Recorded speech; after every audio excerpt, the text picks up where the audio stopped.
Scott with the Daily Google News, and I'm here with my buddy Jan Slovnik. Yes. How did I do? Good. Yeah, long-time YouTube subscriber, asks brilliant questions. One of the sharpest guys that shows up to our live regularly. How long have you been watching us on the tubes? I think I've subscribed before you had 1K subscribers. Nice.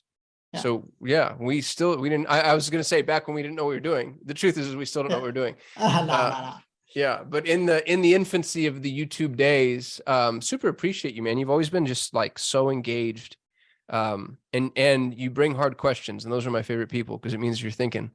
So if you're watching this, Jan moved from the agency world to the freelance world, correct. And I love those stories because I feel like so many people need to do that and aren't maybe. Or want to do it and don't know how. So we're gonna hopefully get there a little bit. Jan, tell us, if you don't mind, just a little bit of your background, a little of the story. Yeah, maybe I just want to touch on, because you said a lot of people don't know how. I think a lot of people are scared to do it. Yeah. Because like it's a hard move to make, because you don't know, like whenever something is hard, I feel like you grow, right? So I think it's really important to ask yourself those questions if you are a right person to do something like this. And if you can do it, or at least try to do it, it's going to make you grow, no matter if you go back to work for someone else or if you're going to stay a freelancer. I think I grew personally and on a business level the most since I've moved. So it's been what, 3 years now. And yeah, I started in an agency because my brother is an agency owner, but I quickly figured out it wasn't for me, like the 9 to 5. I'm not a morning person, so it was really hard for me to get up. I like to stay up late at night. So yeah, I mean, I figured, and also he figured out after a year and a half-ish, that it just wasn't working, right? This isn't where you're most effective. I want to meditate on that for just a minute. We, for some weird reason, globally like to shame people that don't fit in the box. I agree. Yeah. Right? Like there's something about it where it's like, oh, you don't conform. And so you need to feel bad about yourself. You're doing it wrong. And it's such a flawed model, because often, not to pander, but those are the sharpest people. Those are the people that really should maybe be given the flexibility that they need to go do the thing that they're doing. And my business partner, John Moran, he's like that. John's a night owl, stays up until 2 o'clock in the morning. John is horrible at following processes. John doesn't do a bunch of things that if we were a brick and mortar, not brick and mortar, but ivory tower, white glove agency, he wouldn't have lasted 30 days. And yet he's the best Google Ads guy in the whole wide world. Yeah. So what I'd love to do, and this is more for our listeners and our viewers, Jan, than it is for you, but I love what you said. Oh, I figured out this didn't work for me. That's okay. Stop trying to smash yourself into a box like you're Play-Doh. You're not. If people really like the 9 to 5 and they feel really comfortable with the security and they're like, gosh, I have a ton of fun being here. Awesome. If not, there's nothing wrong with you. And do what Jan did and take the leap, which is scary. So talk to us about that. Year and a half in the agency, you figured out all right, this isn't really my jam. Were you scared? Were you ready? How did that feel? I definitely wasn't ready. I wouldn't say I was scared, because I'm not such a person to be intimidated by something. I feel I just go with the flow, right? What happens, I'll figure it out in a way, right? But if I can just step back a bit, because I think it's important, because I think it starts in school, right? Because you just learn a wide variety of topics, and you can be only good at one, but the school system tells you, oh, you're bad, right? But if you're good at that one thing, just do that one thing, right? And just do it great, and things are going to work out for you, I feel. So yeah, I don't think I was scared, but yeah, now that I have 8 clients, I manage 8 clients with my girlfriend as well. Business is going great. So when you answered 2 of my questions, but you skipped forward. So yeah, you go out on your own. When you go out on your own, how did you get your very first client? Because that's every freelancer's biggest problem, is where does my first client come from? So basically, my girlfriend was working with a guy that was working as a freelancer for another company, and he said that they needed a Google Ads advertiser. Okay. So it was kind of easy to get the first one.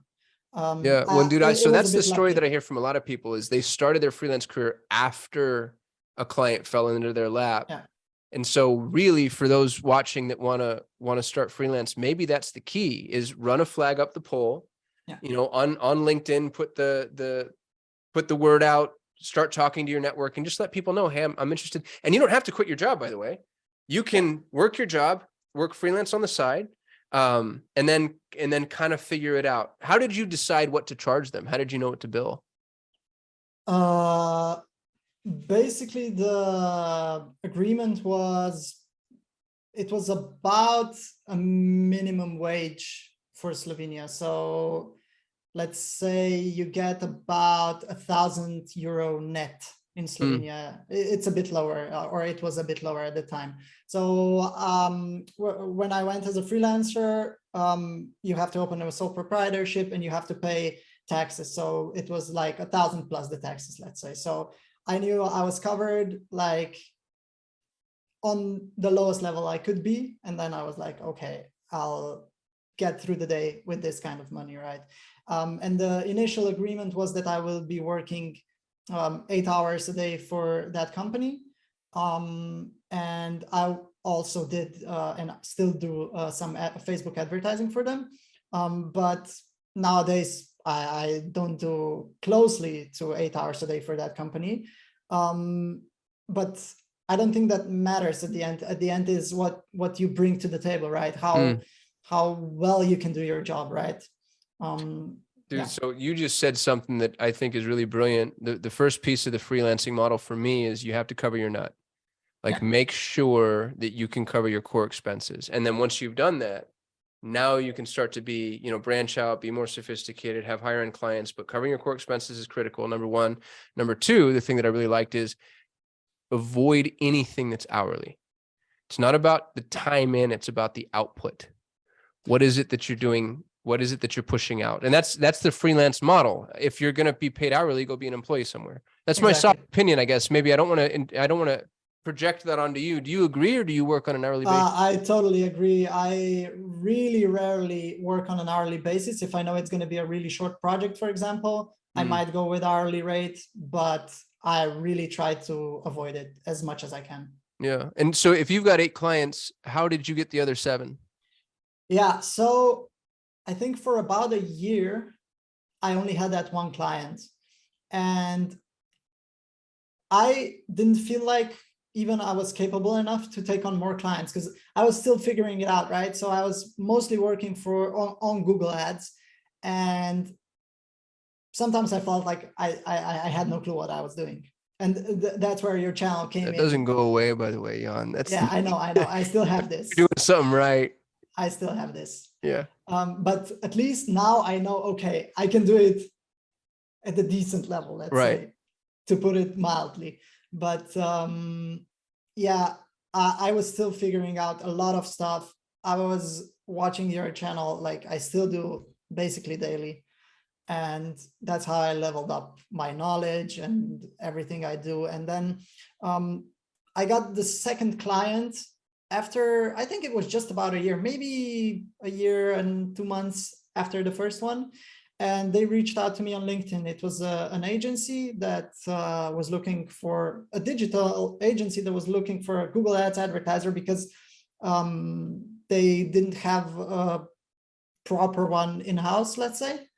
And I still work with them to this day, and I work on 2 projects with them.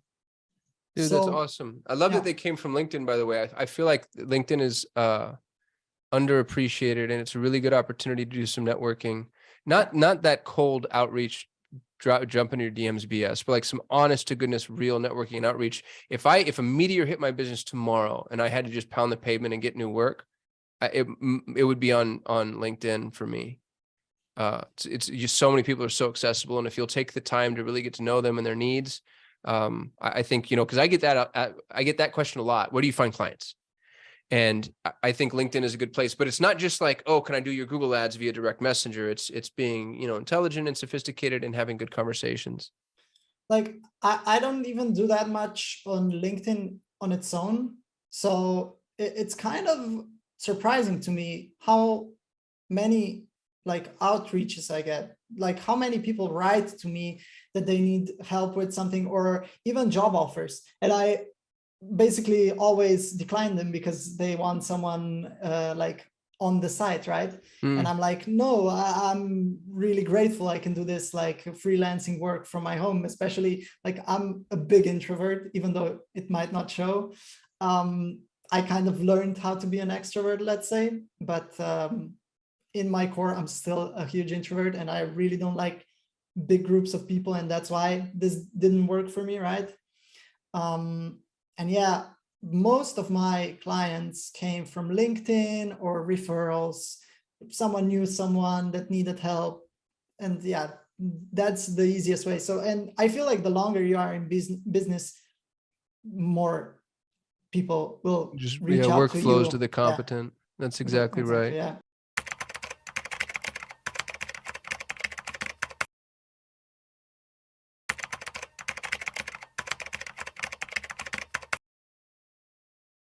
Hi everyone, Regina here with StarterPPC. I'm going to walk through an account setup and we're going to diagnose why things aren't working and what to do about it. So before I begin, I want to tell you that this is a fashion accessories brand. The accessories are a little bit like